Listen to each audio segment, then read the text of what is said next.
Welcome back, everybody. I'm your host, Brennan Holt. This is the Holt Outdoors Podcast. I think this is our third episode. Just wanted to come on here and talk tonight, do a podcast. It's just me tonight, and I just wanted to give you guys a good update, a little more in-depth talk about Shai and what we've been going through. Hopefully somebody can hear this episode and have some good knowledge to take from it, some lessons learned that I've learned through all the dogs that I've had in the past year or so, which is 4, I think. And then maybe even talk a little bit about the old dogs I had. But it's going to be a shorter episode tonight, but still one that I think is going to be good for somebody to hear. So, let's get right into it on Shai. He has been struggling. I think the last video you all seen, he made some slick trees, and he did tree a coon that night, but he had several slick trees. So basically, the way I've been handling it is whenever he is slick, and obviously it's summertime here right now in Southwest Missouri, so whenever he's slick and I feel really confident that he is slick, I have been kind of taking it easy with him because I'm not sure how he's going to respond.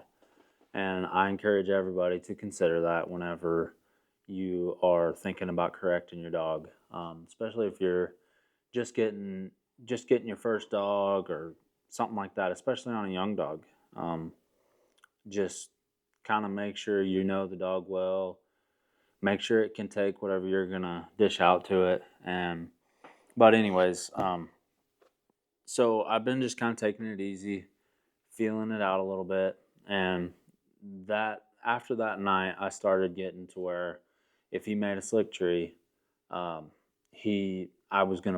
started breaking off the switch and just showing it to him, just not even hard, just tapping him, letting him know I'm not happy, being stern with him, leashing him up and pulling him off of that tree hard.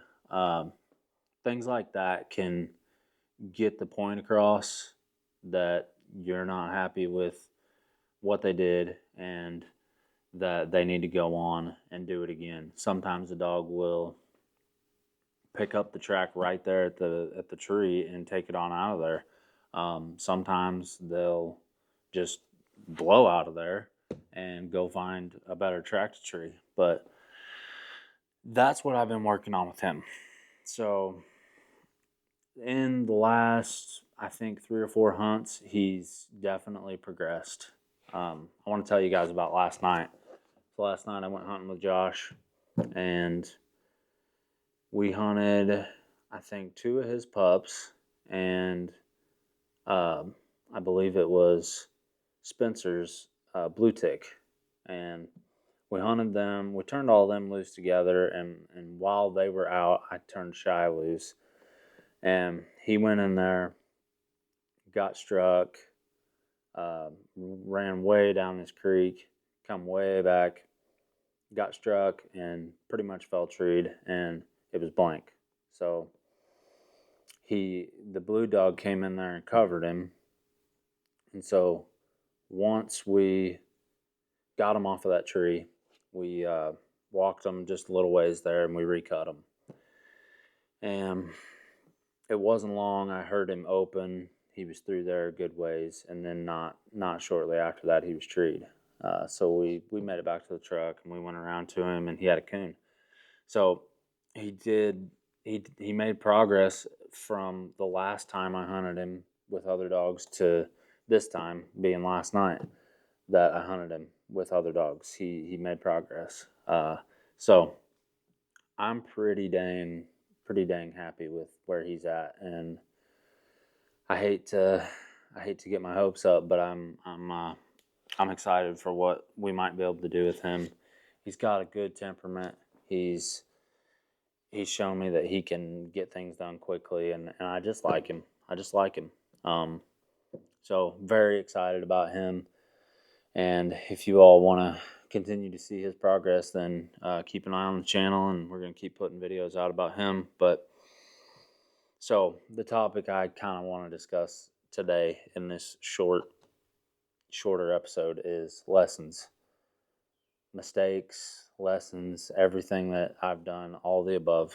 And I'm speaking mostly about the dogs that I've had here in the last year. And I'm going to start with the old dogs. They're 13. Dixie, she's 13 years old. She's out of Russellbeck stock. And Bo and Dixie were the two first dogs that I had, both Walker dogs out of Russellbeck's line of dogs.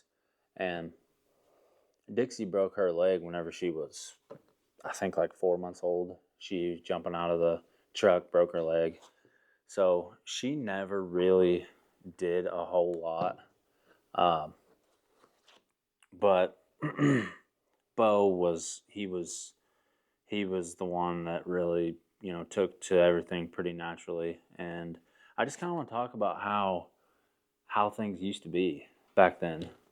When we started Bo, I was in high school, and one of our buddies, Chase Gore, he had a really nice Walker dog, Dan, and we hunted with him a ton, and he treed coons. And basically all we knew then was, well, you take your pup hunting with the old experienced dog that's straight, that's not going to run any trash, and it's baby steps. Turn them loose with them. Your pup, he's probably gonna hang out at the truck for the first couple nights. Then he might go 100 yards away and then come back. He'll leave with the old dog. Then he'll come back, and then before you know it, he's making it all the way to the tree with the old dog. You might not be treeing, and then before you know it, he's treeing, and then he's split treed, and then all of a sudden you can take him hunting on his own, and he's going in there and going hunting, and it's just all those little baby steps, right? That's how we used to do it, and it worked, for him, and it worked for tons of dogs. That's how you would get them started and get them going, and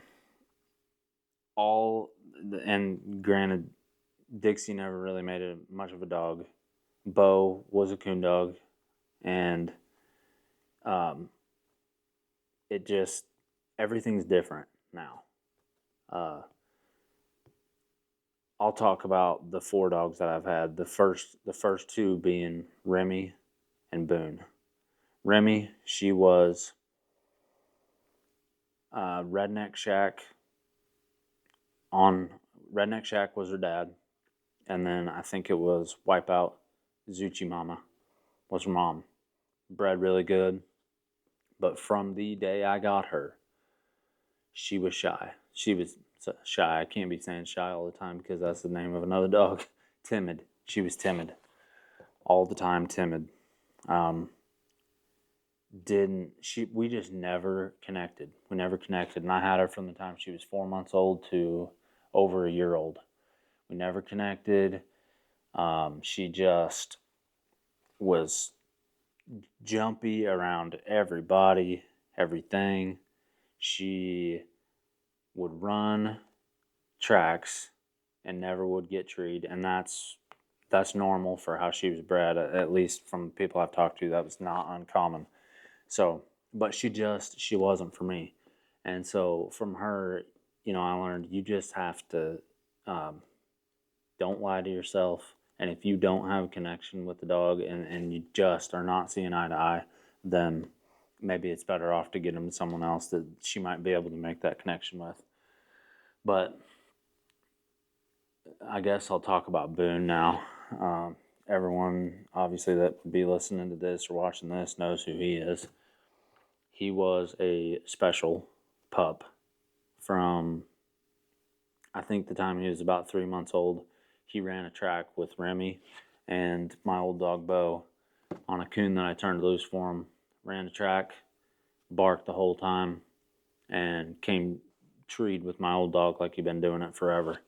That was crazy to see for me. And he could tree coons, and he had natural ability for sure.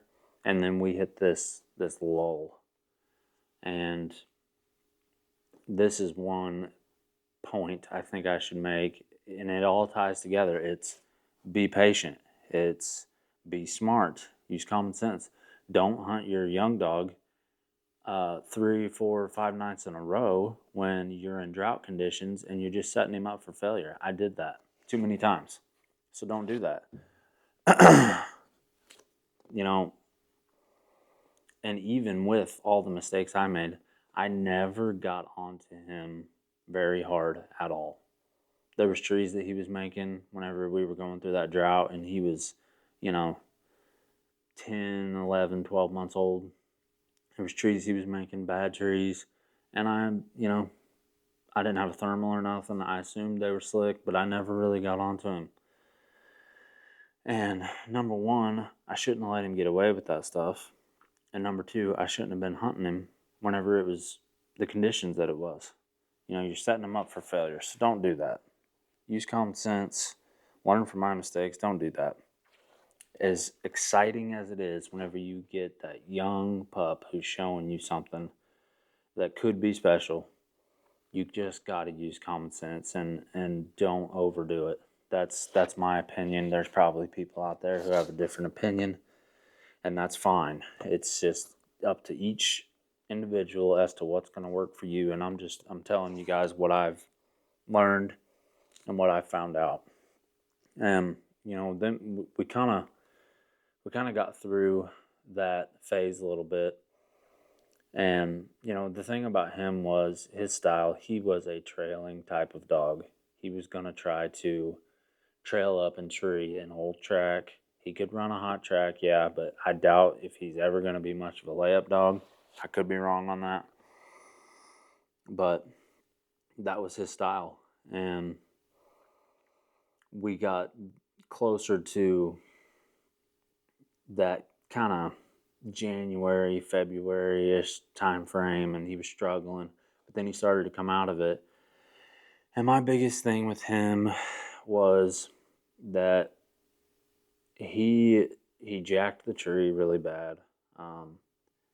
He was so wound up and wired up whenever you turned him loose with other dogs, and even just in general. He's the type of dog that when you got him out of the pen, he was going to spin like 3 circles in front of you and then take off.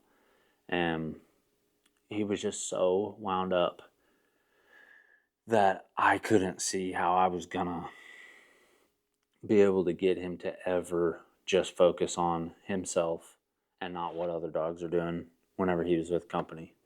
And I don't know, just something was telling me that he just needed to go to someone else because he had so much natural ability, and I knew it was going to be hard for me to get the potential that he had in him out of him. And so I made the hard decision to sell him, and it was hard.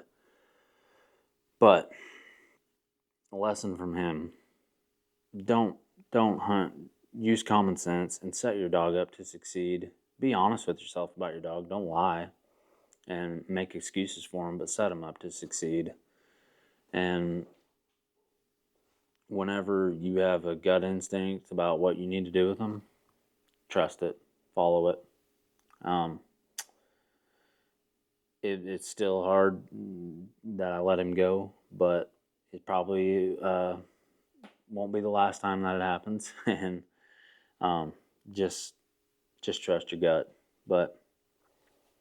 And now let's get to Ruby. I mean, Ruby's totally different. I mean, she is. I forgot to mention Boon is Redneck Law bred, and Pender's Tin Lizzie. And those are kind of trailing type dogs. But anyways, back to Ruby. Ruby, Redneck Law is her dad, and Backwoods Daisy. I believe. That's either like a half sister or something or another to Stogie. So Ruby's a different story. I didn't get her until she was a year old, and she hadn't hardly been messed with at all. She probably been showed a couple cage coons and whatnot, but not really hunted, not anything like that. And I liked that because I kind of was already through all the puppy phase, and I felt like she wasn't coming to me already screwed up, if you know what I mean. So with her, I kind of said, I'm going to start her like I started the old dogs. I'm going to take her hunting with something else, let her follow them, let her do what she's going to do, and just let her start however she wants to. With Remy and Boon, I was constantly taking them out, just them two. You turn them loose, they mess around for a while, they're sitting at the truck. You got to get in the truck, and hopefully they're going to filter off and go do something. That's not how I started Ruby. Ruby went with other dogs, and once she got to the point where she knew what getting treed was going to give her, then she just would kind of do nothing basically until she heard Shai or Heist or whoever open, and then she'd go taking off to them and start treeing with them. So it got to the point where she was ready to be taken to the woods and turned loose, and then wait and let her go do her thing. She's to the point where she's ready to learn to go hunting on her own and find something. So me hunting Shai so much and putting so much energy into him, I just couldn't give her the time that I needed to at this point. So one of my friends, Gavin Collins out in Kansas, me and him worked out a deal where he's going to hunt her for a month or so. So she's still out there and she's doing some good things, but she came into her heat cycle, I don't know, like a week or so after he had her out there. So anyway, she's out there, and I think she's gonna have a little bit better of an opportunity out there to get started going good than she would have had here. So I'm looking forward to getting her back, and I just want people who might be listening to this or see this, I want to give as much advice as I can from what I've learned, and hopefully just give some people something to hold on to when things are not going well. Try not to get discouraged. There's so many people out there like Josh and I or whoever that are trying to start dogs, and you care about it, and it's all you want to do. And it's easy to get discouraged. It's easy to be mad because somebody else has got a dog that's farther along than yours, a litter mate or whatnot. And don't get discouraged. Be patient. Try to set the dog up for success. End on a good note. And just build. Just build in baby steps. And, I'll take it back to Shai. I'm trying to do that with him, is ending on a good note. And I can see where he's making progress. And, another solid 2 or 3 months or something, I might be able to put him in a hunt, because I'd like him to get a little more accurate and have his coons more. But he's getting off to himself a little bit, and he seems pretty business-like when I cut him loose. He's not wanting to mess around much. He's kind of got one thing on his mind, and I like that. But yeah, just listen to your gut. Have fun. Man, it's supposed to be fun. Dog is man's best friend, and it's supposed to be fun. And just listen to your gut. Be patient. Be smart about it. Anybody who watches or listens to my stuff, I love it when you guys comment, whether it's good or bad. Send me a comment. Send me a direct message. I'd love to talk to you guys, answer anything that I can. I'm just a regular guy I work 40 hours a week, got a wife and daughter. I'm just a regular guy who hunts as much as I can. And I want to see everybody out there succeed and have a good dog. So, yeah, this episode is short, but I felt like it's something that people need to hear. Really, just it's so easy to social media to see everything else going on, and I just feel like there's somebody out there that needed to hear it. So, yeah, we got a lot of good stuff coming up. We're gonna keep doing more podcasts. I'm trying to hone our craft of doing the podcast and get some guests lined up. And I'm going to keep hunting Shai, keep doing those videos, the kind of vlog style videos, and hopefully I can get another coon hunter spotlight thing going on with somebody. Got a friend in Oklahoma who's got a nice shack dog that maybe I'll do that with. And yeah, like and subscribe to the channel. And I appreciate all you guys listening and following along with the story. Hopefully Shai has got some big things ahead of him in the future for me and him. And yeah, thanks for listening. Thanks for watching. And we'll see you on the next one.